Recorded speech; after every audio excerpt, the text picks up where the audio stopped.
Bismillahirrahmanirrahim. Alhamdulillahirabbil alamin. Wassalatu wassalamu ala asyrafil anbiya'i wal mursalin nabiyyina Muhammadin wa ala alihi wa ashabihi ajma'in, amma ba'd. Assalamualaikum warahmatullahi wabarakatuh.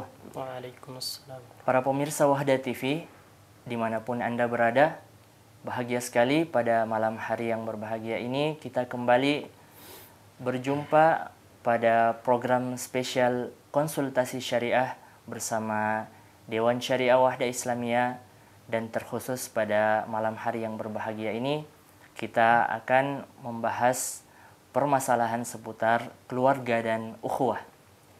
Alhamdulillah, pada kesempatan yang berbahagia ini telah hadir bersama kita Al-Ustadz Rusdi Qasim LC hafizahullah ta'ala. Assalamualaikum Ustadz. Assalamualaikum. Kaifa halakum Ustadz? Alhamdulillah bi khair. Kaifa halakum? Alhamdulillah bi khair Ustadz. Ya, semoga Allah Subhanahu wa taala senantiasa menjaga Ustadz dan keluarga. Amin amin wa iyyakum. Insyaallah pada kesempatan yang berharga ini kita akan sedikit membahas tentang permasalahan keluarga dan ukhuwah, dan insyaallah kita akan memulai program kita dengan mendengarkan materi pengantar yang akan dibawakan oleh Ustadz kita, Ustadz Rusdi Qasim LC hafizahullah ta'ala, dengan tema lemah lembut kepada istri. Untuk mempersingkat waktu, kita persilahkan kepada Ustadz kita, falyatafaddal mashkuran wa ma'jura. Fadhal Ustadz. Bismillahirrahmanirrahim. Assalamualaikum warahmatullahi wabarakatuh. Assalamualaikum warahmatullahi. Alhamdulillahilladzi ja'ala lana azwajan linaskuna ilayhinna wa ja'ala lana bainana mawaddatan wa rahmah. Wassalatu wassalamu ala nabiyyina al-qail idza arada Allahu bi ahli baitin khairan ja'ala fi dhalika al-bait ar-rifq, atau kama qala Rasulullah sallallahu alaihi wasallam.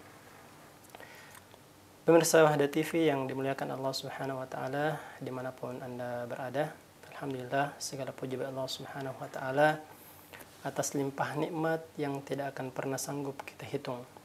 Salam serta salawat semoga senantiasa tercurah limpahkan kepada Nabi yang sangat kita cintai, suri teladan terbaik kita, Rasulullah sallallahu alaihi wasallam. Pemirsa Wahda TV yang dimuliakan Allah Subhanahu wa taala, kita akan kembali membedah buku atau kitab, yaitu kitab yang berjudul Fiqhu At-Ta'amul Baina Az-Zawjain, seni berinteraksi dengan pasangan, yang kemudian kita ambil dari Qabasat min Baitin Nubuwah. Kita berusaha menggali hikmah-hikmah atau faidah-faidah dari perjalanan rumah tangga Nabi kita Rasulullah Muhammad sallallahu alaihi wasallam. Pada pertemuan sebelumnya telah dipaparkan bahwasanya sebuah rumah tangga atau bahtera rumah tangga itu dinahkodai atau dipimpin oleh seorang laki-laki, yang dimana ia mendapatkan mandat di dalam keluarga tersebut agar ia mampu membimbing, mengarahkan anggota di dalam rumahnya itu, baik itu istri maupun anak-anaknya, supaya mereka menjadi pribadi-pribadi yang saleh. Maka pada pembahasan berikut ini, pembahasan pada malam hari yang berbahagia ini, penulis kitab yang akan kita bahas pada malam ini menyajikan sebuah pasal yang menarik. Pasal yang sangat menarik sekali untuk kita bahas, yaitu Al-Wasatu bin Nisa, memuat wasiat yang mesti dipegang oleh seorang suami dalam hal ini adalah pemimpin rumah tangga terhadap istrinya dan juga anak-anaknya, bahwa al-qiwamah ataukah kepemimpinan atau memimpin dan mendidik istri di dalam sebuah rumah tangga itu sejatinya membutuhkan sikap lemah lembut dan juga cinta yang tulus dari seorang suami terhadap istrinya. Nah, kita berikan kesempatan kepada kita untuk membaca kitab yang akan kita bahas pada malam hari ini. Ya, fadhil Ustaz. Ya, baik. Terima kasih Ustaz.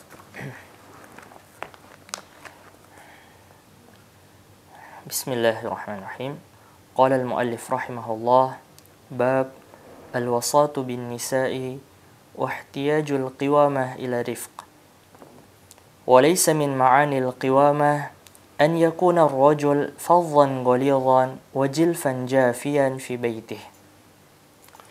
Jadi kata penulis Al-Muallif rahimahullah ta'ala beliau menyebutkan bahwasanya kepemimpinan di dalam rumah tangga para pemirsa sekalian bukan berarti lelaki itu bersikap lalim, zalim, kasar terhadap istrinya atau ia bersikap semena-mena terhadap istrinya karena perkara ini adalah perkara yang sangat jauh sekali dari ajaran Islam. Makanya Syekh Muhammad bin Shalih Al-Utsaimin rahimahullahu berkata bahwasanya yajibu an yanzura az-zawj, bahwa seorang suami itu wajib atau sebuah keniscayaan baginya untuk memperhatikan ila zaujatihi, memperhatikan istrinya, ala annaha qarinatuhu, bahwasanya dia adalah pendamping hidupnya, wa ummu auladihi, dan dia adalah anak dan dia adalah istri dari anak-anaknya, wa ra'iyati baitihi, dan dia adalah seorang istri, seorang perempuan yang akan mengurusi rumahnya, kama fayahtarimuha, maka sejatinya menjadi kenasihan baginya agar ia berusaha untuk menghormati istrinya, menghormati pasangannya, kama yuhibbu huwa an tahtarimuhu, sebagaimana ia menghendaki bahwa istrinya juga mengharapkan sebagaimana ia juga menghendaki penghormatan dari istrinya. Kita lanjutkan. Berkata mu'allif, wa innama yanbaghi lahu an yatahalla bil khuluqil hasan wal rifqi wal layyin. Dan kata penulis selanjutnya beliau mengatakan bahwasanya wa innama yanbaghi lahu an yatahalla, dan seorang pemimpin rumah tangga itu, seorang laki-laki itu, seorang suami itu selayaknya berusaha untuk menanamkan budi pekerti yang baik terhadap dirinya, an yatahalla bil khuluq al hasan, dengan budi pekerti yang baik, wa rifq wal lin, dan juga berusaha merawat sikap kelembutan atau lemah lembut di dalam dirinya agar ia mampu bermuamalah dengan istrinya dengan sikap ini. Karena sebagaimana hadis yang kita bacakan pada muqaddimah tadi bahwasanya in aradallahu bi ahli baitin khairan adkhalallahu fi dzalikal bait ar-rifq, atau kama qala Rasulullah sallallahu alaihi wasallam, bahwasanya ketika Allah Subhanahu wa taala menghendaki kebaikan terhadap sebuah rumah dan para penghuninya, maka Allah Subhanahu wa taala akan memasukkan kelembutan terhadap ke dalam rumah tersebut sehingga para penghuni rumah ini saling bersikap lembut sesama mereka. Ya, berkata muallif, فهذا نبينا محمد صلى الله عليه وسلم خير البشر عليه الصلاة والسلام صاحب الخلق الكريم القويم مع كوننا أمرنا بطاعته وامتثال أمره واجتناب نهيه. Di sini muallif menjelaskan kepada kita bahwasanya Rasulullah SAW adalah teladan terbaik bagi kita. Jika kita ingin mencontoh sosok manusia dalam hal bermuamalah terhadap istrinya, maka contoh yang paling baik yang harus kita ikuti adalah Rasulullah SAW. Ketika kita membaca hadis-hadis Rasulullah SAW, membaca lembaran-lembaran sejarah Rasulullah SAW, kehidupan Nabi SAW bersama dengan istrinya, maka kita akan menemukan bagaimana cara Rasulullah SAW bermuamalah dengan istrinya, bagaimana sikap lemah lembut Rasulullah SAW kepada istrinya, bagaimana beliau tidak pernah mengangkat suaranya, tidak pernah marah, dan sikap-sikap terpuji lain yang Rasulullah SAW perhatikan atau perlihatkan kepada istri-istri yang beliau SAW cintai. Nah, di sini muallif ingin mengatakan kepada kita bahwasanya Nabi SAW adalah sosok Nabi yang berusaha menjalankan segala perintah Allah Subhanahu wa taala dan berusaha menjauhi larangan-larangan Allah Subhanahu wa taala. Beliau beribadah kepada Allah Subhanahu wa taala dengan sempurna, dengan maksimal, Dan di sisi yang lain, beliau juga tidak mengesampingkan bagaimana kewajiban beliau terhadap keluarga beliau. Jadi selain beliau begitu berusaha menjaga ibadah-ibadah beliau sallallahu alaihi wasallam, beliau tidak pernah lalai terhadap hak-hak dan hak-hak terhadap istri-istri beliau, dan beliau sallallahu alaihi wasallam juga tidak pernah lalai terhadap kewajiban beliau sallallahu alaihi wasallam terhadap istri-istrinya. فقد رزقه الله عز وجل اللين وأمره بخفض الجناح للمؤمنين قال الله سبحانه وتعالى فبما رحمة من الله لنت لهم ولو كنت فظا غليظ القلب لانفضوا من حولك فاعف عنهم واستغفر لهم وشاورهم في الأمر. Dan penulis selanjutnya menyebutkan bahwasanya Rasulullah Shallallahu Alaihi Wasallam bukan hanya berlaku lembut kepada keluarganya, tetapi bahkan beliau berlemah lembut kepada kaum muslimin, kepada sahabat-sahabatnya yang membersamai Rasulullah Shallallahu Alaihi Wasallam kala itu. Dan karena sifat yang mulia inilah lemah lembut Rasulullah Shallallahu Alaihi Wasallam kemudian menjadi daya tarik sebagai magnet, sehingga para sahabat yang mulia ini atau orang-orang ini semakin dekat kepada Rasulullah sallallahu alaihi wasallam, yang menjadikan mereka begitu cinta kepada Rasulullah sallallahu alaihi wasallam hingga mereka berani atau rela mengorbankan jiwa, raga mereka, harta mereka bersama Rasulullah sallallahu alaihi wasallam, karena Rasulullah sallallahu alaihi wasallam bermuamalah dengan sahabat-sahabat yang mulia ini dengan lemah lembut, sehingga mereka tidak lari dari Rasulullah sallallahu alaihi wasallam, melainkan mereka semakin mendekat karena mencintai pribadi Rasulullah sallallahu alaihi wasallam. Makanya Allah Subhanahu wa taala menyebutkan di dalam Al-Qur'an dari ayat yang dibaca oleh akh kita bahwasanya dan rahmat Allah Subhanahu wa taala, maka Nabi diperintahkan untuk berlemah lembut kepada para sahabat waktu itu. Dan ini juga adalah sebuah tuntunan, bukan hanya ditujukan kepada Nabi sallallahu alaihi wasallam, tetapi bagi kita juga, bagaimana cara kita berusaha berlemah lembut kepada saudara-saudara kita. Dan tentu orang yang pertama untuk kita berlemah lembut kepadanya adalah orang terdekat kita, yaitu istri kita, orang tua kita, dan kerabat-kerabat kita. Dan kenapa kita harus berlemah lembut? Apalagi kepada istri kita, karena istri adalah sosok yang akan meringankan pekerjaan-pekerjaan kita.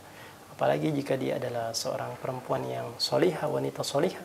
Dan disebutkan dalam sebuah riwayat bahwasanya perbendaharaan terbaik yang harus dijaga atau yang dimiliki oleh seorang lelaki adalah wanita solihah. Nah, ketika seorang hamba, seorang laki-laki kemudian dianugerahi Allah Subhanahu wa taala perempuan yang solihah, maka dia harus bersyukur, memperbanyak syukurnya kepada Allah Subhanahu wa taala. Karena dengan kehadiran perempuan, wanita atau istri yang solihah ini yang akan memudahkan ia untuk semakin dekat kepada Allah Subhanahu wa taala. Maka kita dituntut sebagai seorang pemimpin dalam rumah tangga, bagi laki-laki untuk berusaha berlemah lembut kepada keluarga kita, kepada istri kita. Karena dalam riwayat yang lain juga disebutkan bahwasanya perhiasan terbaik yang ada di dunia ini adalah wanita yang soleh. Nah, dalam riwayat yang lain juga disebutkan bahwasanya kesempurnaan kebahagiaan seorang hamba itu terletak pada 3 hal.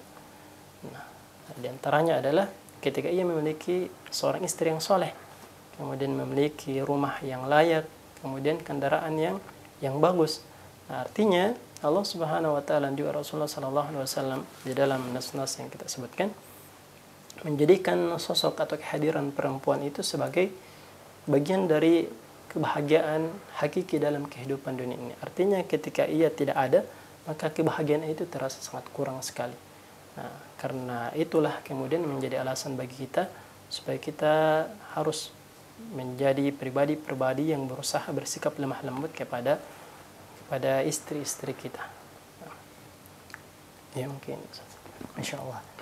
Baik Ustaz, Masya Allah. Menarik sekali materi pengantar yang telah dibawakan oleh Ustaz kita. Kami ucapkan syukran wa jazakumullah khairan Ustaz atas materi yang telah dibawakan.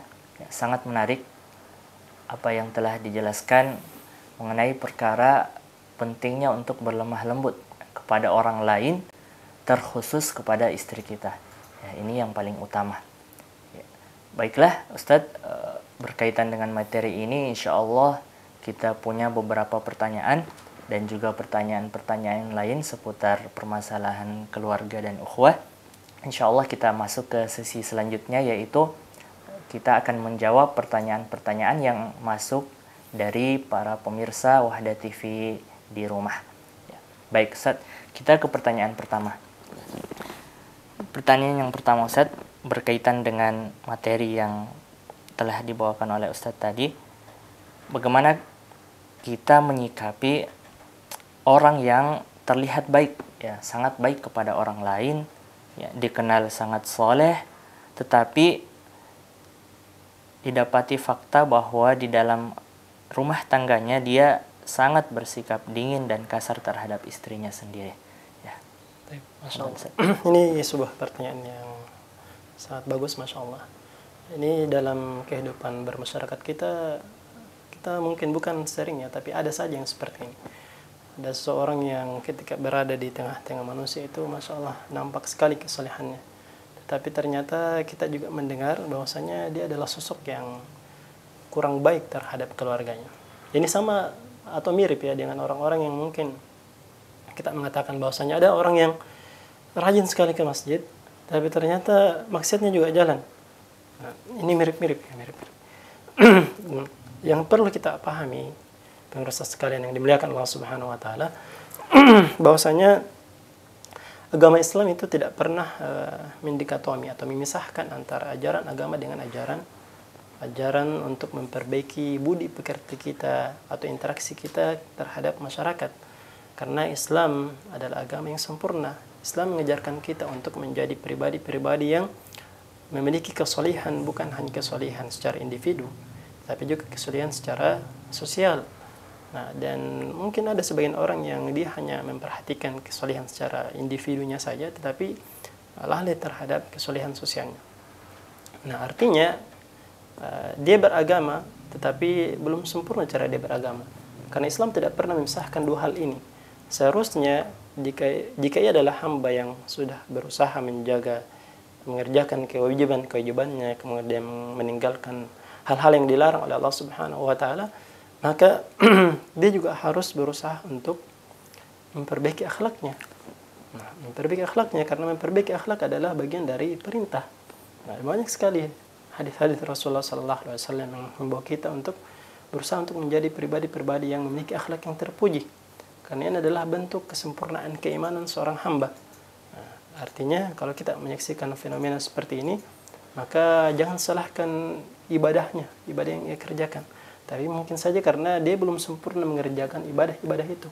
Karena seorang hamba yang memahami agamanya dengan baik, menjalankan ibadahnya dengan baik, maka konsekuensinya adalah selain hubungannya baik kepada Allah Subhanahu wa taala, maka pasti hubungannya juga kepada manusia itu berjalan dengan baik. Ya, mungkin itu. Ya, Masya Allah. Terima kasih Ustaz atas jawabannya. Ya. Kami menangkap perkataan yang sangat baik tadi, ya. Di antara tanda seseorang itu sempurna imannya, ya, apabila ibadahnya kepada Allah juga baik dan muamalahnya kepada manusia juga baik, ya, terutama dari istri sendiri yang paling penting ini. Ya, terima kasih Ustaz atas jawaban yang sangat Masya Allah, sangat bagus. Semoga menjadi jawaban yang mencerahkan kepada keluarga-keluarga yang mungkin diuji oleh Allah dengan permasalahan seperti ini, ya. Dan semoga, ya, para suami-suami di luar sana bisa mengamalkan dengan sempurna, ya, ajaran agama ini, bukan cuma memperhatikan dalam aspek ibadah semata, tetapi bagaimana hubungannya kepada muamalahnya kepada orang lain, terutama keluarga itu sendiri. Ya, Masya Allah. Baik Ustaz, mungkin yang masih berkaitan dengan ini Ustaz, kira-kira bagaimana tips, ya, seorang suami yang mungkin sudah punya bawaan seperti ini, bagaimana kira-kira yang harus dia lakukan untuk merubah dirinya sedikit demi sedikit untuk menjadi bersikap lembut kepada istrinya. Jadi ada sebagian orang yang memang memiliki sifat temperamen. Apalagi kalau kita misalnya posisikan posisi kita sekarang sebagai orang-orang timur misalnya, orang Sulawesi, khususnya orang-orang Makassar, Bugis, itu biasanya diidentikan dengan orang-orang yang memiliki kepribadian yang agak keras, kasar gitu ya. Tentu temperamen ini, kalau kita berbicara tentang temperamen, ini adalah sesuatu yang sifat yang buruk dan harus diobati. Berbeda dengan tegas, karena tegas itu beda dengan temperamen. Beda dengan temperamen. Jadi kalau seorang laki-laki misalnya, seorang ikhwah yang memiliki sifat ini, maka dia harus berusaha untuk menghilangkan penyakit ini, karena dia akan memberikan kerusakan. Paling tidak dia akan sangat sering menyakiti istrinya. Dia akan sangat sering menyakiti istrinya. Makanya kita itu diuji oleh Allah Subhanahu wa taala terhadap perkara-perkara yang merupakan titik kelemahan kita. Nah, kalau ada orang misalnya yang sangat sering marah misalnya, maka dia akan selalu diuji oleh Allah Subhanahu wa taala dengan hal-hal yang akan selalu membuatnya marah. Sehingga dia harus berusaha bekerja keras agar ia mampu mengobati atau menutupi titik lemahnya ini. Nah, artinya bagaimana caranya? Dengan memperbanyak mengikuti kajian-kajian, menuntut ilmu. Menuntut ilmu ini adalah obat yang paling mujarab. Semakin banyak kita menuntut ilmu, maka kita akan semakin paham dan semakin dekat kepada Allah Subhanahu wa taala, dan tentunya kita harus memperbanyak berdoa kepada Allah Subhanahu wa taala. Karena dengan kita memperbanyak berdoa kepada Allah Subhanahu wa taala, maka urusan-urusan kita akan dimudahkan Allah Subhanahu wa taala, termasuk menghilangkan sifat-sifat yang tidak terpuji yang ada di dalam diri kita. Baik Ustaz, terima kasih, Masya Allah.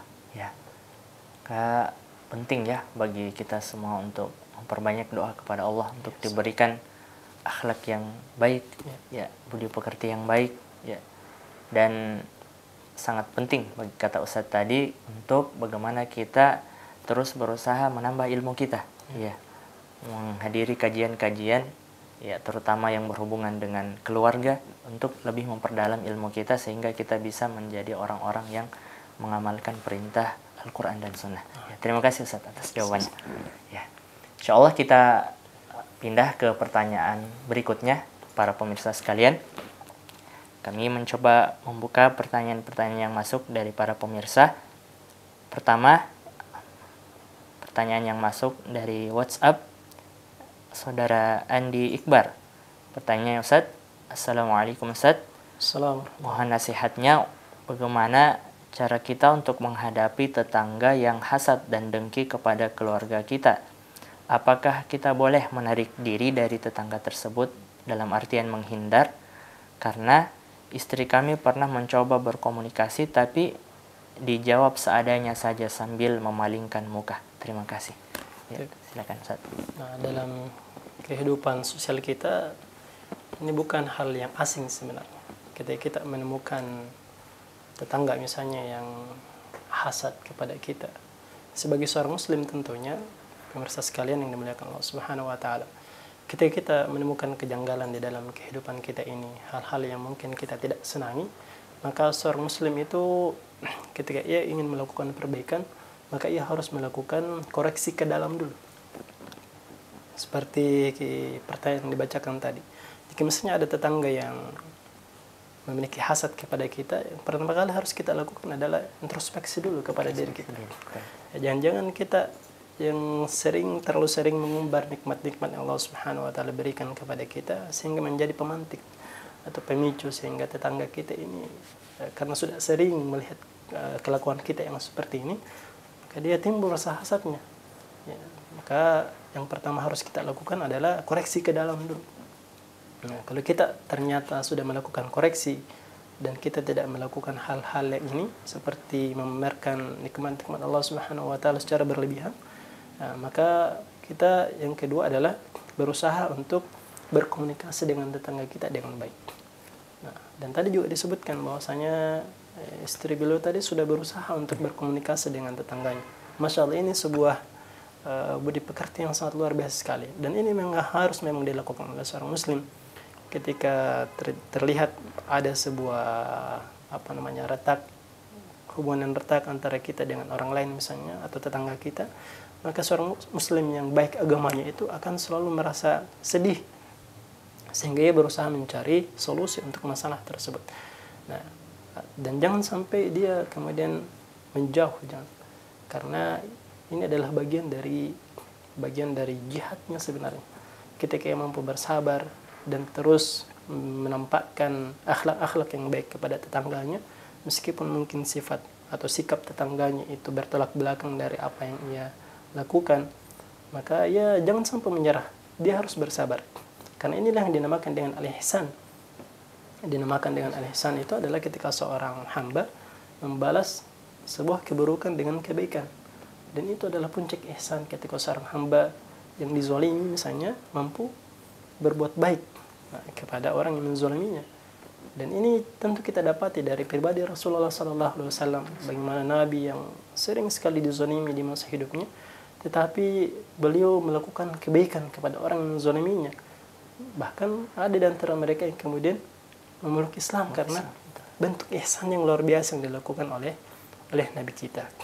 Jadi kami menasihati kepada penanya tadi agar yang pertama kali yang harus dilakukan adalah mengoreksi ke dalam, melakukan introspeksi diri. Jangan sampai apa yang dialaminya ini karena kesalahan yang ia lakukan, dan yang harus dilakukan oleh seorang muslim. Kemudian yang kedua, ya terus berusaha untuk membangun hubungan yang baik kepada tetangganya, komunikasi yang baik dengan tetangganya. Kemudian yang ketiga yang bisa dilakukan adalah membagi kenikmatan Allah Subhanahu wa taala berikan. Ya, ketika Allah Subhanahu wa taala menganugerahkan sebuah kenikmatan, maka dia harus berusaha untuk membagi kebahagiaan itu dengan tetangganya. Misalnya kalau dia mendapatkan sebuah rezeki, maka dia mengajak tetangganya, misalnya memberikan hadiah dan sebagainya. Semoga apa yang ia lakukan itu kemudian mampu meluluhkan hatinya, sehingga sikapnya berubah. Ya, mungkin Insya Allah. Terima kasih Ustaz atas pencerahannya. Ya, betul yang Ustaz sampaikan. Ya, pertama kita harus introspeksi diri kita sendiri, bagaimana perlakuan kita kepada tetangga-tetangga kita, apa yang kita lakukan. Ya, kedua, menarik, ya, kita dituntut untuk selalu bersabar dan tidak menyerah. Ya, terus berbuat ihsan kepada mereka dan membalas keburukan yang yang kita dapatkan dengan kebaikan. Ya, dan masya Allah, contoh yang ditunjukkan oleh baginda Rasulullah SAW, di mana banyak orang yang memeluk Islam karena perlakuan yang sangat luar biasa dari Rasulullah kepada tetangga-tetangganya. Ya, betul, karena sedikit tambahan ya pemirsa sekalian, bahwa tetangga itu sangat penting sebenarnya dalam kehidupan kita. Bahkan bisa saja adanya eksistensi tetangga ini bisa menjadi pintu surga bagi kita. Nah, karena pentingnya tetangga ini, dalam sebuah riwayat disebutkan bahwasanya Mazal Jibril yusini bil jar. Jibril itu selalu saja menasihatkan agar berlaku baik terhadap tetangga. Hatta dhanantu annahu yuwarrithuhu. Nah, sampai-sampai saya mengira itu, kata Nabi, seakan-akan tetangga itu juga berhak mendapatkan harta waris. Masya Allah. Nah, karena kedudukan tetangga di dalam Islam ini sangat luar biasa. Nah, makanya di dalam riwayat yang lain juga disebutkan bahwasanya man kana yu'minu billahi wal yawmil akhir fala yu'dhi jarahu. Ya, siapa saja yang beriman kepada Allah Subhanahu wa taala dan juga hari akhir, maka janganlah ia menyakiti tetangganya. Ya, Masya Allah. Dan yang ketiga tadi juga, Masya Allah, nasihat yang sangat bagus, di mana kita semestinya sebagai seorang tetangga sering berbagi kebaikan kepada tetangga kita. Ya, saya ingat Rasulullah SAW bersabda dalam sebuah hadis, tahadu tahabu.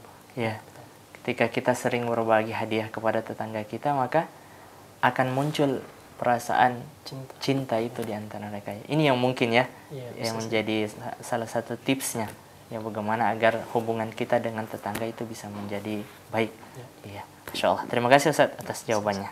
Ya, mungkin kita pindah ke pertanyaan yang berikutnya, masih dari WhatsApp, dari saudari Ana.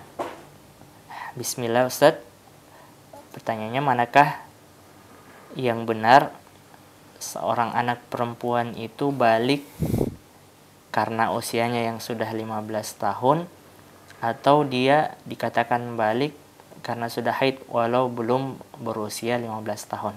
Ya, silakan. Berbicara tentang alamatul bulugh dalam mar'ah. Jadi dalam buku-buku fikih ini dibahas bagaimana ciri-ciri seorang perempuan itu dikatakan memasuki usia balik. Nah, disebutkan dalam soal tadi, apakah yang menjadi cirinya itu ketika dia berusaha 15 tahun ataukah ketika haid. Jadi ulama kita kalau kita membaca buku-buku fikih, maka itu menyebutkan kurang lebih 4 ciri. Nah, artinya jika salah satu dari ciri ini sudah terlihat, maka sudah dikatakan balik, dan dia tidak harus menunggu 4 ciri ini nampak. Artinya kalau ada satu ciri yang nampak terlihat, maka dia sudah dikatakan sebagai perempuan yang balik. Nah, 2 di antaranya sudah disebutkan tadi dalam pertanyaan tadi. Artinya ketika perempuan itu sudah haid, kedua ketika berusia 15 tahun. Artinya ketika perempuan ini sudah berusia 15 tahun, meskipun belum haid misalnya, maka dia sudah dikatakan balik. Atau seorang perempuan yang dia sudah haid tapi belum berusia 16 tahun, maka dia juga dikatakan sebagai perempuan yang balik, sehingga hukum-hukum syariat berlaku baginya. Kemudian 2 yang lainnya adalah ketika perempuan ini keluar mani. Keluar mani, baik itu dalam keadaan sadar ataukah dalam keadaan bermimpi atau mimpi basah. Kemudian yang terakhir, yang keempat, ciri baliknya seorang perempuan adalah ketika tumbuh bulu-bulu di sekitar kemaluannya. Nah, jadi ketika ada di antara salah satu ciri ini nampak, maka dia dikatakan sebagai perempuan yang balik, dan dia tidak harus menunggu keempatnya. Nah, ya. Baik, terima kasih Ustadz. Ya, jadi semoga tercerahkan dengan jawaban dari Ustadz kita tadi, bahwasanya tolak ukur seorang perempuan itu dikatakan balik, yaitu pada saat muncul satu dari 4 ciri yang disebutkan tadi ya Ustaz. Tidak perlu menunggu semuanya. Ya, ketika sudah ada salah satunya, sudah terpenuhi salah satunya, maka dia adalah seseorang yang wajib baginya untuk menjalankan perintah-perintah yang telah ditetapkan syariat. Terima kasih Ustaz atas jawabannya. Kita pindah ke pertanyaan selanjutnya Ustaz, masih dari WhatsApp. Bismillah, mau bertanya Ustaz, jika seseorang mentalak satu istrinya, ya, dan dia membiarkan hal itu sampai berlalu 3 kali masa suci, dan dia tidak kunjung melakukan rujuk, apakah itu otomatis menjadi talak 2 Ustaz? Baik. Apakah otomatis menjadi talak 2 ya? Allah alam, sependek bacaan kami, pemahaman kami, masalah yang seperti ini atau apa yang dialami oleh al-ukht ini, maka dia tidak terjatuh ke dalam talak 2, tetapi masih pada taraf bainuna sugra. Bainuna sugra itu artinya ketika seorang suami ingin rujuk kepada istrinya, maka dia harus melakukan akad yang baru, akad nikah yang baru terhadap istrinya, dan juga harus memberikan mahar yang baru kepada istrinya. Ya, seperti ya, insyaallah. Ya, terima kasih Ustaz atas jawabannya. Ya, semoga tercerahkan. Ya, jadi tidak terjatuh kepada talak 2 Ustaz, ya, tetapi ini masuk pada bainana sugroh ya. Jadi ketika suami ingin rujuk kepada istrinya, maka wajib untuk mengadakan akad yang baru ya Ustaz. Ya, juga membayar mahar. Juga membayar mahar juga. Ya, terima kasih Ustaz atas jawabannya. Semoga tercerahkan dengan jawaban yang telah diberikan Ustadz kita. Kami lanjutkan Ustadz ke pertanyaan berikutnya dari channel YouTube Johrah, ya, saudari Johrah. Bismillah Ustadz, saya mau bertanya, tapi ini di luar dari pembahasan. Apa yang harus saya lakukan? Saya jauh dari suami hanya karena persoalan pekerjaan semata, ya.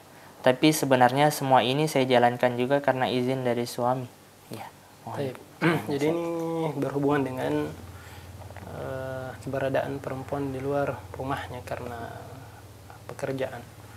Yang pertama kali harus kita tanyakan sebenarnya kepada penanya ini, apakah pekerjaan yang dia kerjakan ini adalah pekerjaan yang sifatnya darurat. Artinya ketika dia tidak mengerjakannya, maka kondisi rumah tangganya akan terjadi masalah misalnya.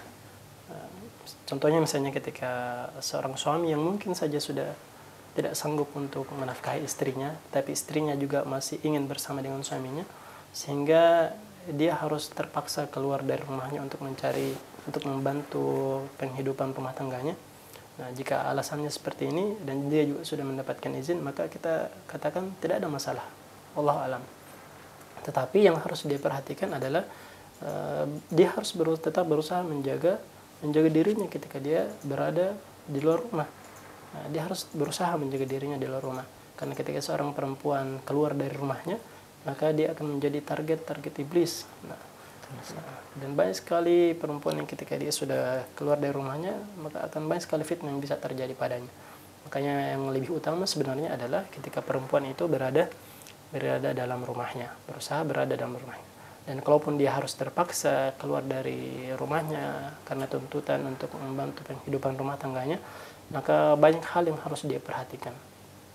Seperti menjaga dirinya, dimulai dengan berusaha menjaga pakaiannya agar selalu syar'i, menutupi dirinya. Kemudian yang kedua, tidak berikhtilat ya, tidak bercampur baur dengan laki-laki. Nah, ini harus dihindari.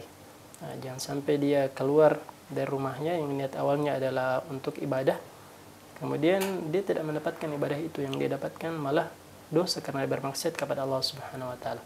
Jadi kami ulangi, kita katakan boleh-boleh saja ketika dalam kondisi darurat. Dalam kondisi darurat, dan kalaupun dia harus keluar, maka banyak hal yang harus dia perhatikan supaya tidak terjatuh ke dalam maksiat misalnya. Ya, terima kasih Ustaz atas jawabannya. Ada hal yang menarik dari permasalahan ini Ustaz. Tadi Ustaz sudah bahas bolehnya seorang istri ya, seorang perempuan membantu keluarganya mencari nafkah pada saat kondisi darurat ya, seperti apa yang telah disebutkan Ustaz tadi ya.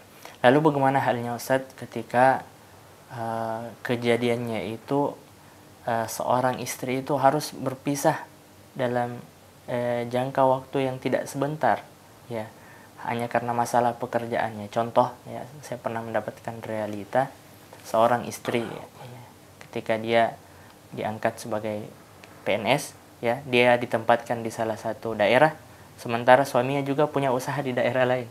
Akhirnya kedua orang ini berpisah tempat dalam waktu yang tidak sebentar dan hanya bertemu sedikit saja. Ya, bagaimana nasihat Ustaz terhadap kondisi seperti ini? Untuk kondisi yang seperti ini, ya mungkin kita harus melihat dari berbagai sudut pandang. Nah, yang pertama adalah bahwasanya kondisi yang paling ideal bagi sebuah pasangan ya harus bersama-sama. Ini kondisi yang paling ideal. Kondisi yang paling ideal adalah memang harus bersama-sama. Kenapa? Karena ketika seorang suami sudah jauh dari istrinya, itu sangat rentan sekali. Betul. Ya, sangat rentan sekali.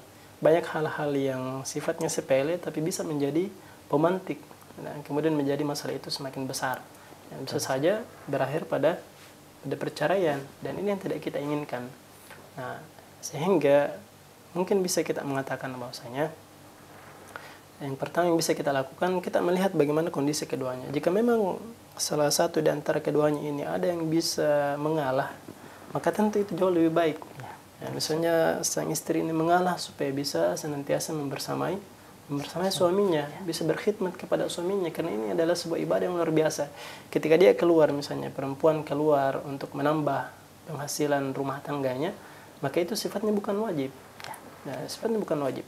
Tetapi keberadaan ia di dalam rumahnya itu untuk berkhidmat kepada suaminya, senantiasa bersama suaminya, itu adalah yang paling utama. Itu yang paling utama. Nah, jadi kalau memang dia bisa mengawal, maka itu yang tentu yang lebih baik. Karena dalam kehidupan ini yang kita cari adalah keberkahan.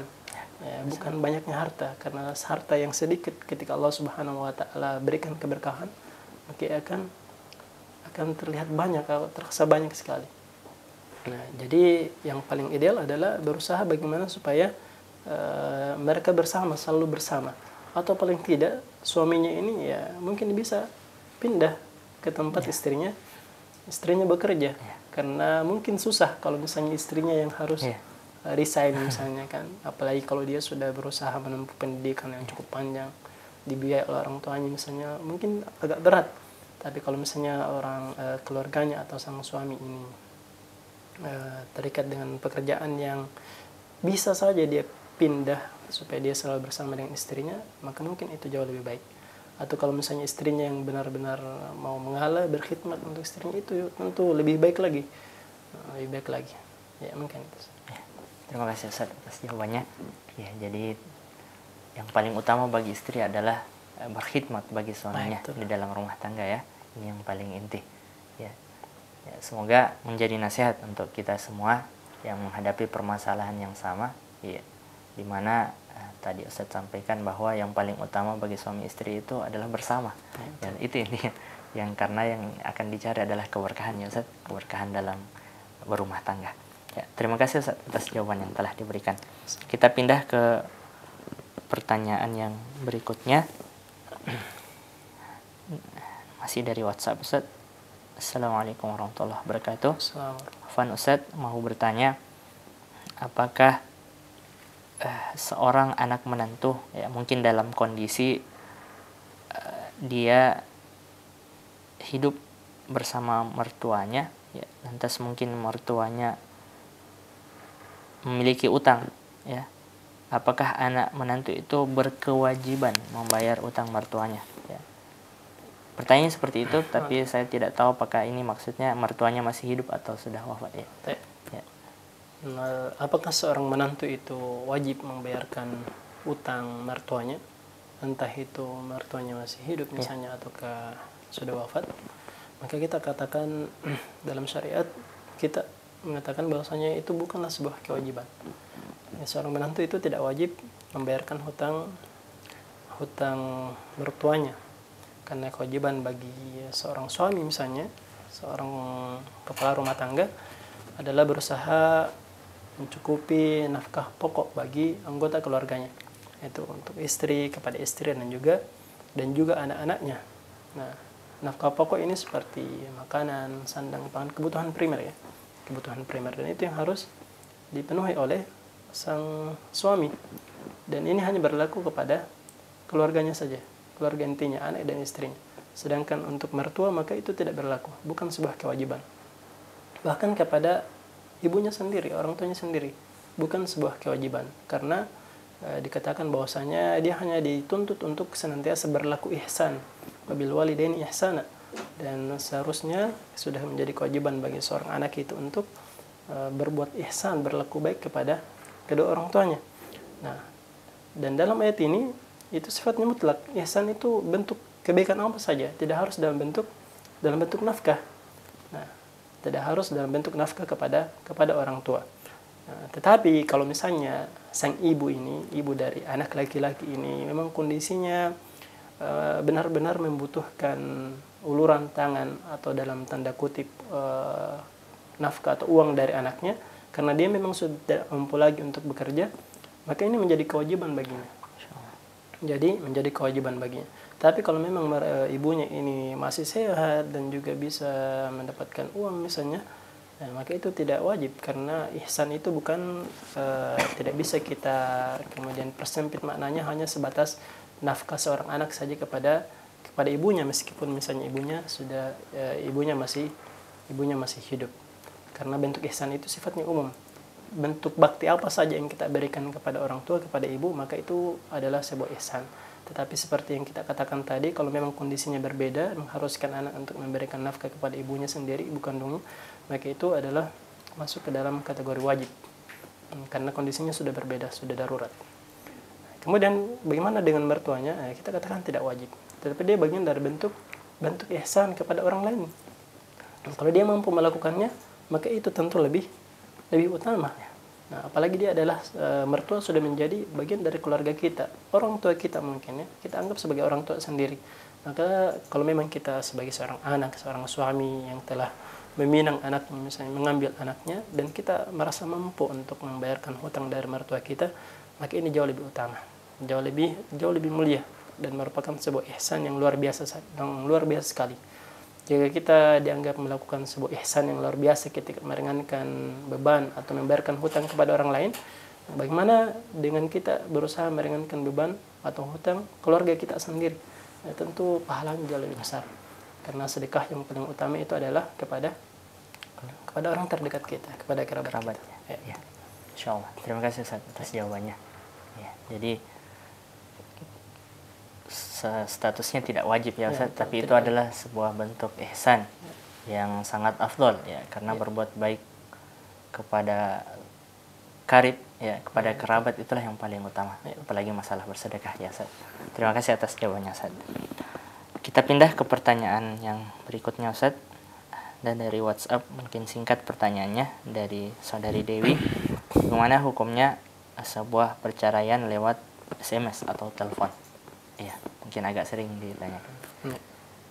Bagaimana hukumnya talak Ya, talak. menggunakan handphone, baik itu dengan menelpon atau mungkin dengan pesan Ya. SMS ya. Sependek pemahaman kami, maka tentu ya kalau kita berbicara perbedaan pendapat, maka tentu ada perbedaan pendapat.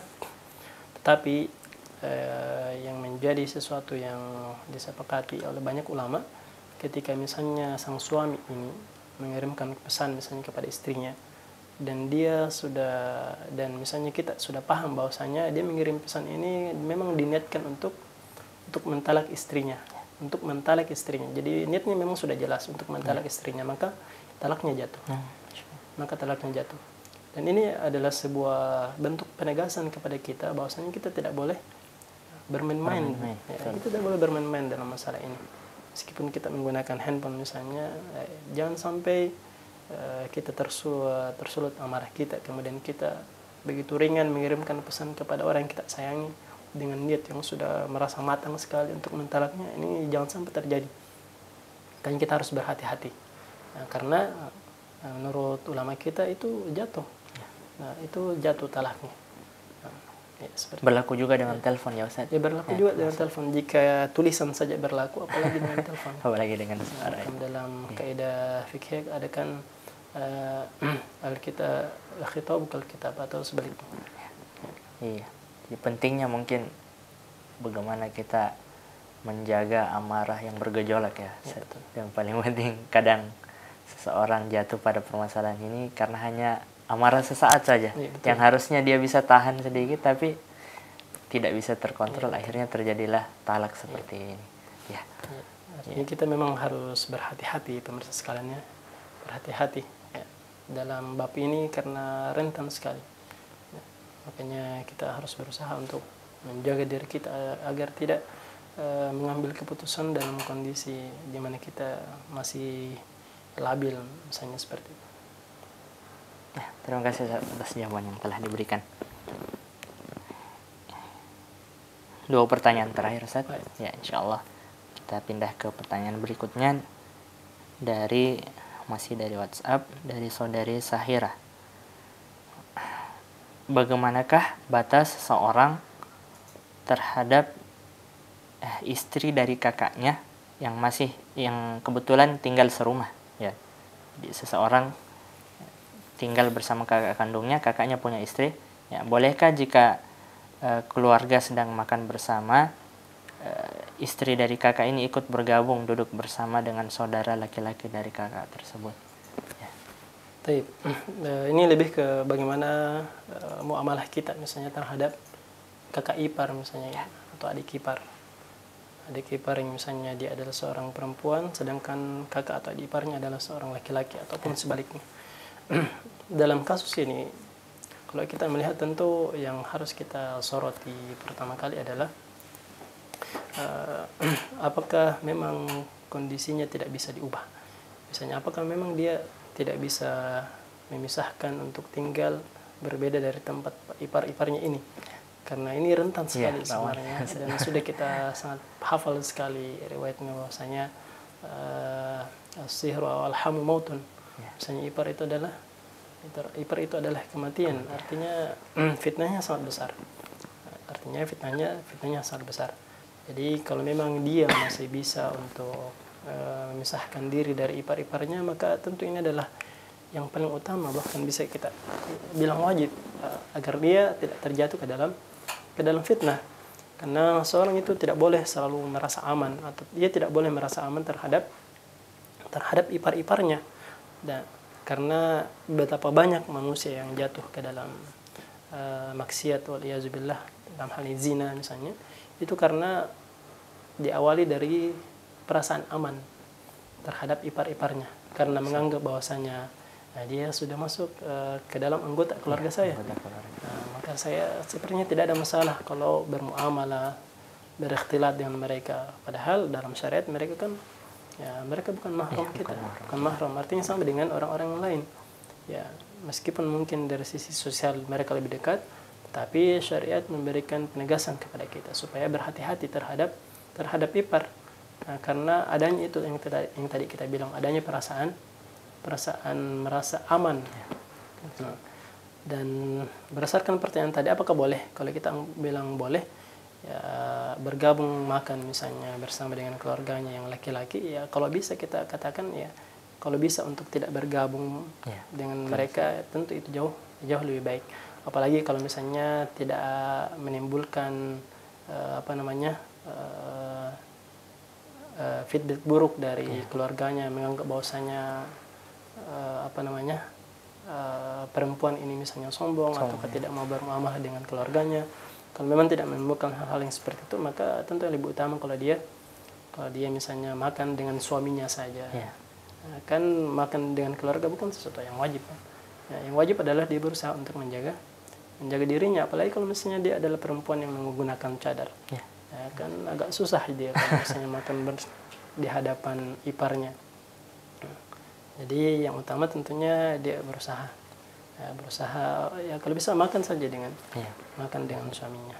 Nah, kalau memang ada kondisi, kalaupun ada kondisi yang memang ya terpaksa misalnya darurat, ya, maka dia juga harus berusaha untuk menjaga menjaga dirinya misalnya, agar tidak menampakkan tingkah laku yang bisa mungkin menimbulkan fitnah. Nah, karena kita tidak tahu bagaimana isi hati laki-laki misalnya, seperti itu. Betul, Ustaz. Bahkan mungkin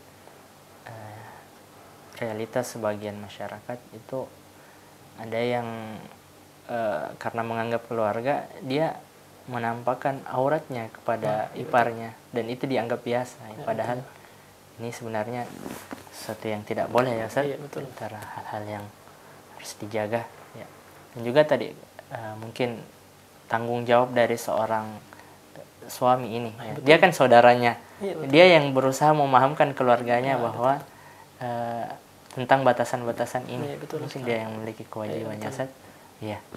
Ya, terima kasih Ustaz atas jawabannya. Ya, jadi ya kata Ustaz tadi sebaiknya dihindari, ya Ustaz, seperti ini. Sebaiknya kita membatasi pertemuan atau perkumpulan dengan ipar-ipar kita, karena memang fitnahnya sangat luar biasa. Iya, betul sekali. Karena ketika syariat sudah menegaskan kepada kita bahwasanya bahayanya itu sangat besar, maka jangan kemudian kita merasa aman. Meskipun mungkin memang ada perasaan aman di dalam diri kita, tapi syariat sudah mewanti-wanti. Nah, artinya ya dari perasaan aman itulah kemudian banyak orang yang terjatuh ke dalam zina misalnya, ipar dengan adik iparnya dan sebagainya, karena merasa aman.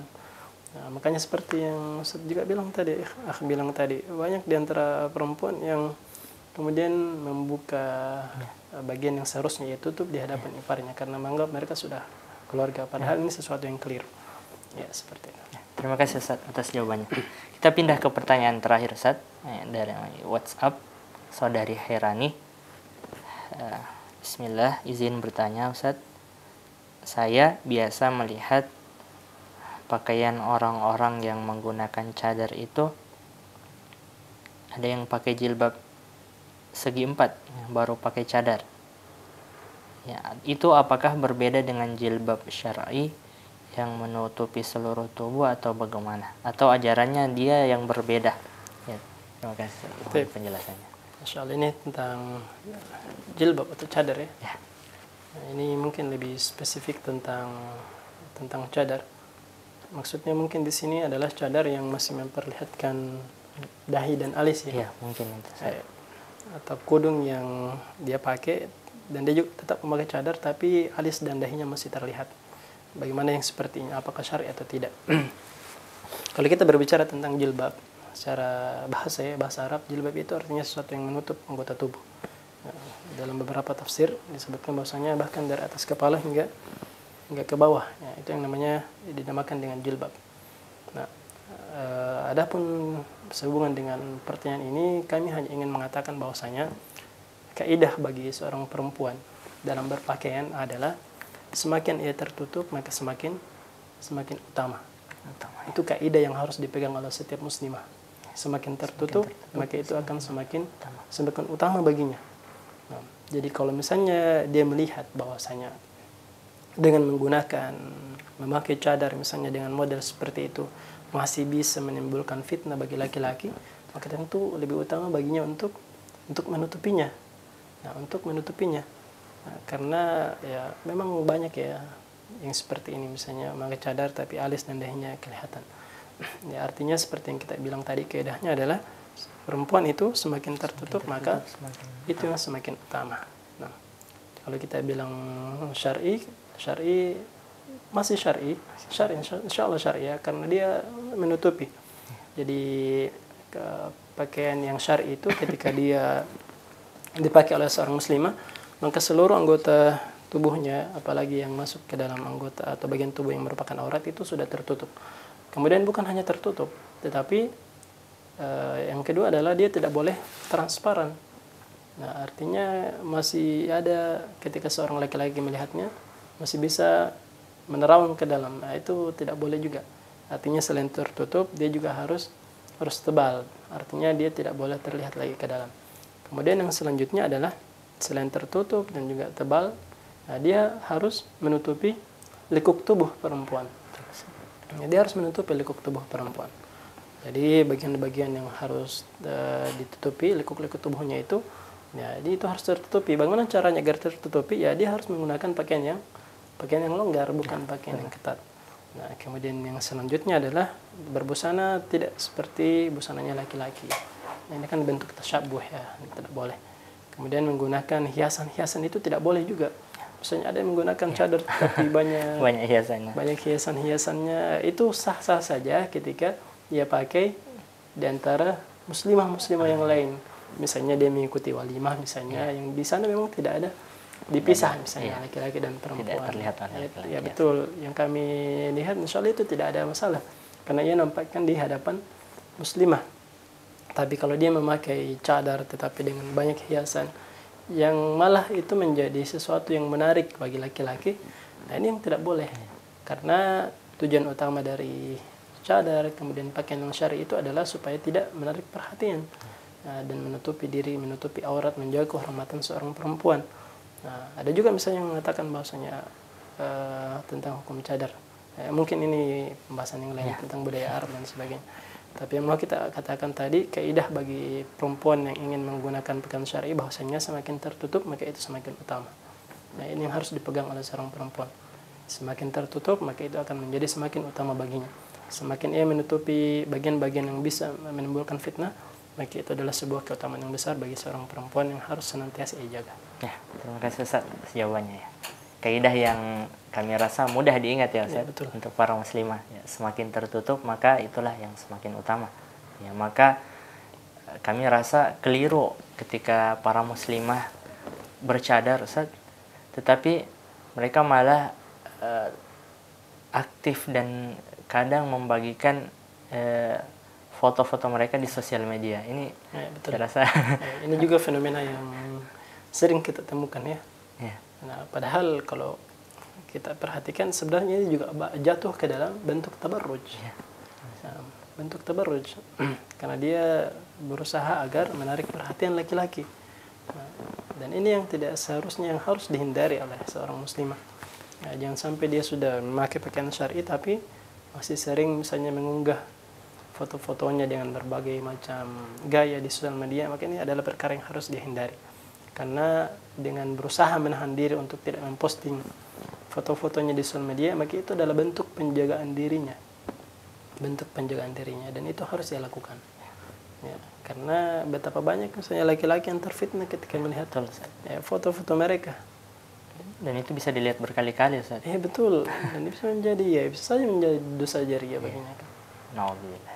Ya, terima kasih Ustaz atas jawabannya. Semoga menjadi nasihat yang berharga bagi para muslimah dimanapun Anda berada, bahwa kaidah bagi para muslimah adalah semakin tertutup maka itulah yang semakin utama.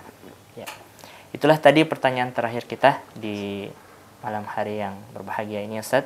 Kami ucapkan syukran wa jazakumullah khairan atas jawaban-jawaban yang telah diberikan oleh Ustaz.